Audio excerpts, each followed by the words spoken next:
Bismillahirrahmanirrahim. Assalamualaikum warahmatullahi wabarakatuh. Apa kabar sahabat YouTube semuanya? Kembali lagi bersama saya Taufik Ramadan, si tukang air Medan. Baik, kali ini kita akan coba membahas bagaimana cara memasang kelistrikan dari mesin RO double pompa semi jet pump yang saya buat. Banyak kawan-kawan yang tertarik untuk membuat mesin RO seperti saya, tapi bingung dalam masalah kelistrikannya. Oke kawan-kawan, saya coba akan berbagi ilmu kepada kalian bagaimana cara masang kelistrikan dari mesin RO 2000 GPD, 4000 GPD atau jenis mesin RO apapun yang sederhana, yang standar, yang biasa saya buat. Ya, bagi kawan-kawan yang mungkin tertarik dan ingin membuat mesin RO seperti saya. Oke, langsung saja kita mulai. Ini adalah panel kontrol dari mesin RO yang saya buat. Ini yang seperti kaca ini adalah akrilik. Nah, akrilik polos atau clear ini Anda pilih yang boleh yang 5 mili ataupun 3 mili, tergantung selera Anda dan kemampuan budget. Nah, akrilik saya ini saya pakai 3 mili karena anggaran yang harus dikompres. Jadi sekarang saya pakai akrilik 3 mili. Dulu saya pakai akrilik 5 mili, tapi dengan berjalannya waktu biar lebih bisa bersaing di pasar, maka saya pakai akrilik 3 mili karena banyak harga yang harus dikompres. Oke kawan-kawan, ini panel ini berukuran 60 kali 60. Nah, lubang-lubang dari panel ini saya beritahukan ya. Seperti ini lubang untuk pompa untuk pengatur stopran, pengatur tekanan RO. Ini lubangnya 20 mm. Lampu ini lubangnya 25 mm ya. Nah, untuk ini kotak voltmeter ini saya pakai ukuran 7,2 cm kali 7,2 cm karena ini kodenya E72 ya, artinya dia punya keliling kubusnya ini 72 kali 72 7,2 mm 7,2 cm kali 7,2 cm. Nah, untuk lubang pressure gate ini 62 mm ya, diameternya 62 mm. Nah, ini untuk lubang flow itu macam-macam ya. Kalau lubangnya tetap sama, pakai lubang 25 mm. Nah, jaraknya macam-macam, ada jarak 18, ada jarak 15 ya. Nah, untuk emergency switch ini juga sama, pakai lubang 25 mm. Nah, ini untuk kotak MCB Presto yang 8 grup, ini saya pakai kotak MCB box Presto 8 grup dari Helles. Itu dia MCB boxnya ditanam, itu punya kelilingnya itu kurang lebih sekitar 17 kali 17 cm. 17 kali 17 kali 18 mm. Bukan milimeter ya, sorry kawan-kawan, sentimeter, maaf, saya kurang fokus. Nah, di MCB box ini saya modifikasi, ini rel-relnya saya potong khusus untuk konvektor relay. Nah, ini saya menggunakan relay 10 ampere karena arus yang mengalir di dalam mesin ini tidak lebih dari 10 ampere. Nah, ini saya pakai FH11 buatan Taiwan. Anda mungkin nanti bisa pakai Kiso atau SN yang 10 ampere, terserah, tergantung budget dan selera kalian. Ini saya pakai FH11. Oke. Oke, sekarang kita bahas tentang kelistrikan saja ya. Ini emergency switch, ini tombol emergency switch. Ini saya pakai Hanyong ya. Dia ini sebagai selektor ya, bisa NO, bisa NC, Anda bisa pilih mana. Jadi Anda bisa buat input ditekan dia menyala, atau diputar dia menyala, ditekan dia mati, kebalikannya ya. Itu terserah. Kalau saya di sini mengaplikasikannya, saya tekan dia menyala. Jadi saya ambil NC-nya. Saya ambil NC. NO-nya nggak saya pakai. Oke. Nah, ini lampu pilot lamp yang LED ya. Itu biasa, saya pilih merah, kuning, hijau. Nah, ini untuk voltmeter saya pakai E72, kodenya itu 500 volt range-nya. Untuk ampere meter saya pakai tipe direct E72 juga modelnya, tapi tipe direct. Nah, itu saya pilih range-nya 25 ampere. Jadi Anda mau berapa terserah, tapi lebih mudah mengaplikasikan yang direct untuk mesin RO ini. Jangan Anda ambil CT, karena ada dua ampere meter, ada yang direct, ada yang CT.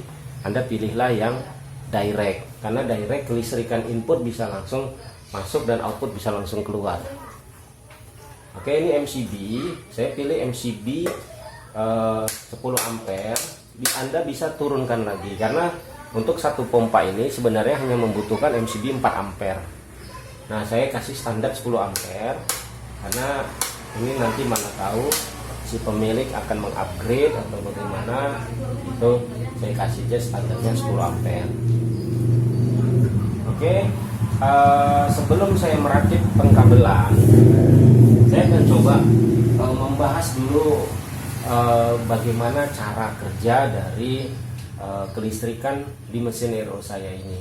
Oke, nah ini panel kontrolnya. Jadi saya mau ketika listrik pertama kali masuk ke mesin RO saya, itu ada indikator yang menandakan listrik sudah masuk. Maka saya harus buat ketika listrik sudah berhubung dengan PLN, lampu merah ini yang akan saya gunakan sebagai lampu indikator PLN masuk menyala. Kemudian ketika dihidupkan tombol power on off, maka saya mau arus mengalir ke kontaktor dan kontaktor menyala. Nah, ketika kontaktor menyala, maka ampere meter sudah mulai bekerja dan voltmeter harus menunjukkan tegangan dari arus listrik yang masuk ke dalam mesin RO saya. Jadi ketika saya tekan tombol, ada 3 yang berfungsi di sini. Pertama, kontaktor menyala, ampere meter mulai terhubung, dan voltmeter menunjukkan nilai angka tegangan listriknya. Nah, apabila sudah menyala seperti itu, apabila saya naikkan MCB yang sebelah kiri, ini adalah MCB untuk breaker di pompa pembantu yang bawah ini, atau pompa utama, pompa joki. Nah, ketika saya naikkan MCB yang sebelah kiri ini, pompa joki menyala dan lampu kuning sebagai indikator pompa joki juga harus menyala. Dan ketika itu ampere meter sudah bisa mengukur berapa arus listrik yang mengalir ketika pompa pertama dinyalakan.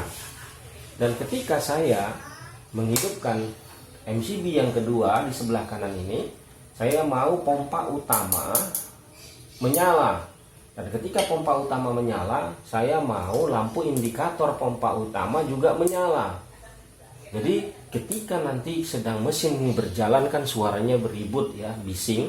Nah, ketika terjadi misalnya kondisi yang tidak kita inginkan, misalnya pompa terbakar atau pompa kepanasan, MCB akan membalik, maka lampu yang menunjukkan dari MCB tersebut akan mati. Di situ kita bisa lihat, oh ternyata nembak MCB-nya, berarti ada masalah dari pipa pompa dan kelistrikannya.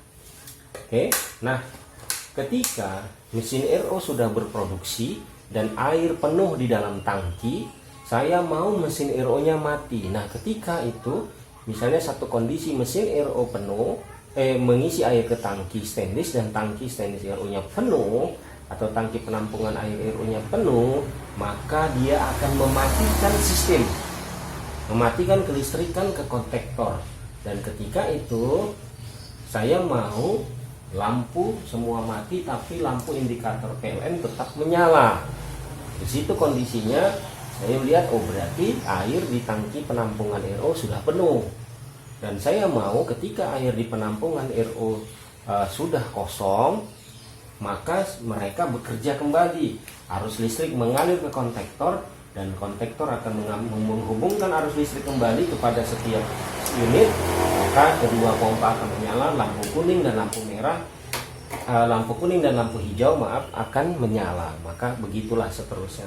Nah, ketika ada trouble yang sangat tidak kita inginkan, misalnya terjadi kebocoran atau hal-hal yang meminta kita untuk mematikan mesin, maka saya mau ketika saya putar tombol emergensi, kelistrikan dari mesin RO akan mati. Jadi begitu prinsip kerja dari mesin RO yang akan saya buat. Nah, bagaimana cara kerja kelistrikannya? Baik, kita akan coba bahas dari awal. Saya mau ketika PLN steker listrik dari PLN ini kita hubungkan ke stop kontak lubang di rumah kita atau di tempat usaha kita, maka arus listrik akan terhubung dulu di 4 pin di bawah dari kontaktor ini. Nah, terhubung di 4 pin ini adalah jalur net api, jalur positif ya, jalur api dari PLN. Nolnya dari kabel induk PLN saya letakkan di sini di konektor, atau boleh juga di sini di konektor penghubung salah satu kutub. Saya lebih senang saya letakkan di bawah sini. Nah, ketika itu saya mulai menghubungkan nol dari setiap instrumen indikator seperti lampu dan ampere dan voltmeter. Nolnya saya gabung paralel menjadi satu, saya letakkan juga di terminal penghubung ini. Nah, saya mau seperti yang kita bilang tadi, ketika PLN masuk saya mau lampu merah menyala, maka api dari lampu merah saya hubungkan di api dari kumpulan api di bawah kontaktor relay ini. Oke. Nah, kemudian satu api dari kontaktor relay ini saya turunkan ke salah satu dari titik sepul dari kontaktor yang disebut A1 atau A2. Misalnya saya letakkan apinya di A1 misalnya di sebelah kanan, maka tinggal memberikan 0 kepada A2, maka kontaktor akan menyala. Nah, kita turunkan di sini nanti kontaktor 1 ke 0. Oke. Kemudian untuk masalah pengapian, nah ini ada saklar ya. Kemudian di radar tangki juga saklar. Untuk bisa mengkontrol saklar memutuskan mesin RO dan radar tangki memutuskan api di mesin RO, maka kesaklarannya sistem pengkabelan listrik dari saklar itu harus digandeng seri. Jadi seri itu dihubungkan secara satu arah antara saklar on off dengan saklar dari radar tangki. Nah, jalur yang dipakai adalah jalur titik nol dari saklar dari kelistrikan mesin ini. Jadi saya ambil 0, misalnya saya ambil sebuah kabel, ini kabel misalnya, kabel radar ya. Maka saya pasangkan ini setelah saya paralel ya, misalnya ini menuju ke radar tangki. Ini saklar ini ya, ini menuju radar tangki, maka radar tangki menuju ke saklar on off. Nah ini keluar dari saklar on off menuju. Nah ini ada dua kabel. Ini titik 0, maka nolnya saya akan letakkan di terminal penghubung untuk kumpulan 0, maka yang 0 satu lagi saya hubungkan ke A2. Paham ya? Ini baru penjelasan secara umum, belum saya praktekkan. Oke. Nah, maka selesailah untuk kelistrikan dan kontrol dari kontaktor. Nah, kemudian yang di bagian atas dari kontaktor ini adalah jalur api atau jalur positif dari PLN ya, jalur api kita bilang ya. Nah, di jalur api ini Maka di sini sebelum saya bagi ke MCB pembagi ini, saya arahkan dulu ini ke ampere meter. Di ampere meter ini saya masukkan dia sebagai input, lalu output dari ampere meter ini saya hubungkan lagi ke MCB, dua buah MCB ini secara paralel. Paham ya? Jadi sebelum kontaktor menuju dua MCB bagi, dia harus melalui ampere meter dulu. Masuk ampere meter, keluar dari ampere meter, baru diparalel kedua MCB. Oke, lalu sekarang ini kelistrikan dari voltmeter. Nah, api dari voltmeter ini saya paralelkan dengan salah satu dari api kontaktor, ampere meter. Karena ampere meter ini kan yang berjalan hanya api saja. Ini nolnya sudah kita gabung dengan terminal penghubung untuk kumpulan semua titik nol. Maka apinya saya paralelkan saja dengan ampere meter. Paham? Nah, maka ketika kontaktor menyala, ampere meter bekerja menghubungkan arus listrik ke dua terminal, dua MCB bagi ini, maka secara sekaligus juga arus dari voltmeter menghubung ke voltmeter, dan voltmeter akan menunjukkan angka. Paham ya? Nah, kemudian di sini kan sudah mengalir arus listrik ya dari dua MCB bagi ini. Nah, kalau misalnya saya naikkan MCB sebelah kiri ke atas, maka mengalirlah arus listrik api dari atas ke bawah. Nah, ke bawah ini berarti saya tinggal menghubungkan ke salah satu pompa. Misalnya kalau yang sebelah kiri ini saya gunakan sebagai MCB breaker untuk pompa pembantu atau pompa joki, maka api dari pompa pembantu kita letakkan di dalam ini. Nolnya kita gabung dengan terminal hubung nol. Nah, indikator dari lampu indikator dari pompa pembantu atau pompa joki, misalnya warna kuning, apinya saya gandengkan atau paralelkan dengan api dari pompa pembantu. Paham ya?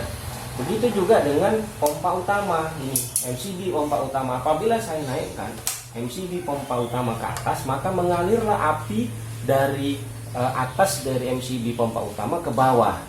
Nah, di bawah ini saya paralelkanlah api dari lampu hijau dengan api pompa utama. Saya paralelkan di bawah titik dari MCB bagi untuk pompa utama, maka menyalalah lampu pompa utama. Jadi kalau misalnya saya simulasikan, ketika saya colokkan listrik ke PLN, maka lampu merah akan menyala. Oke, ketika saya tekan tombol merah, maka kontaktor akan menyala, jedek. Kemudian arus listrik bekerja, arus ampere meter bekerja, kemudian tegangan voltmeter, tegangan monitor tegangan akan menunjukkan tegangan listriknya, dan arus api mengalir ke MCB, kedua buah MCB. Apabila saya naikkan MCB yang sebelah kiri, maka pompa pembantu akan menyala dan lampu kuning akan menyala. Ketika saya naikkan MCB yang sebelah kanan, maka pompa utama akan menyala dan lampu indikator pompa utama akan menyala. Ketika radar penuh, maka diputusnya arus listrik ke kontaktor, maka kontaktor akan mati, dia akan balik, jedek, maka semua lampu akan mati kecuali lampu merah. Walaupun MCB ini naik, tapi tidak ada lagi arus mengalir. Karena apa? Karena kontaktor magnetic switch dari kontaktor ini sudah diputuskan oleh radar. Begitu juga, walaupun di tangki radar itu air dalam keadaan masih kosong, tapi karena saklarnya menghubung, tapi kalau saya matikan dari sini, maka akan mati juga kelistrikan dari kontaktor ini, karena kelistrikannya diseri dengan saklar emergency switch atau on off ini dengan saklar radar tangki. Oke, mungkin itu saja penjelasan awal dari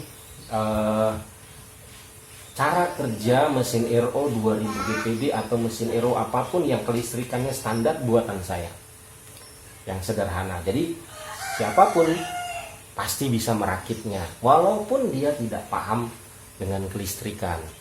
Apalagi yang paham, maka dia akan merem bisa ngerakitnya. Kalau belum paham, mungkin dia berputar-putar terus memutar ulang video saya sampai dia paham. Insya Allah dia pasti bisa merakitnya. Itu saja season pertama dari pengenalan kelistrikan mesin RO saya. Kita akan lanjutkan bagaimana cara merakit kabelnya. Oke kawan-kawan, kita matikan dulu, lalu kita masuk ke season berikutnya.